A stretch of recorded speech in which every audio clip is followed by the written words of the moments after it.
Saka naman nagtawalan yung mga aso.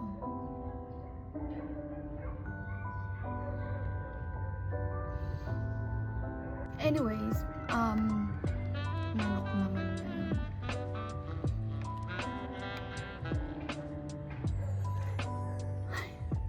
So, hi guys! Ayan, today, magta-try tayo ng mga cookies from Bites and Pieces. Ito yung una. Ayan. Ito yung last. Ayan sila. So, try natin sila.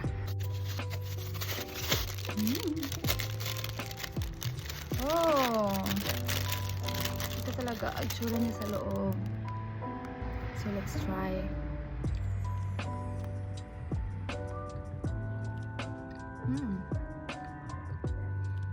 Maharap, malambot.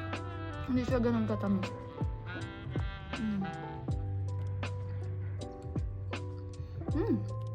Harap.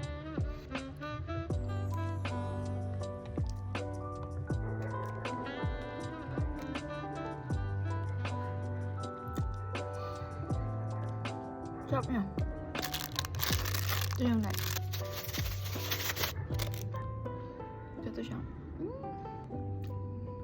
Okay.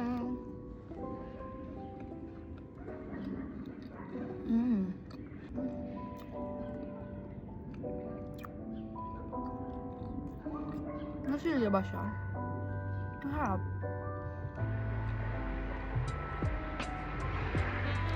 Ano lang pag naglagay ng tanghila. May aso, may sasakyan. Feel ko ito magiging favorite ko. Yes. Like, yan. Ano siya? Oreo, marshmallow, and chocolate.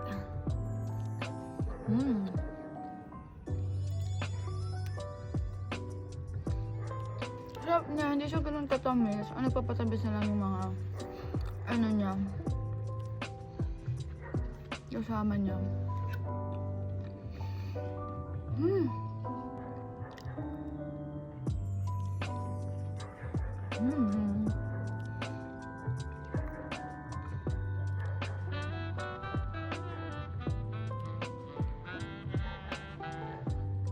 So good.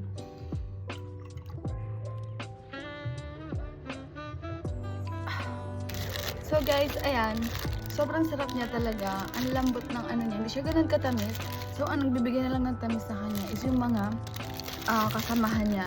Katulad ng marshmallow, Oreo, chocolate. So, ayan. Sobrang sarap niya. Para sa mga taong hindi gusto talaga yung sobrang tamis. So, this is for you guys. So, ayan. Bites and Pieces.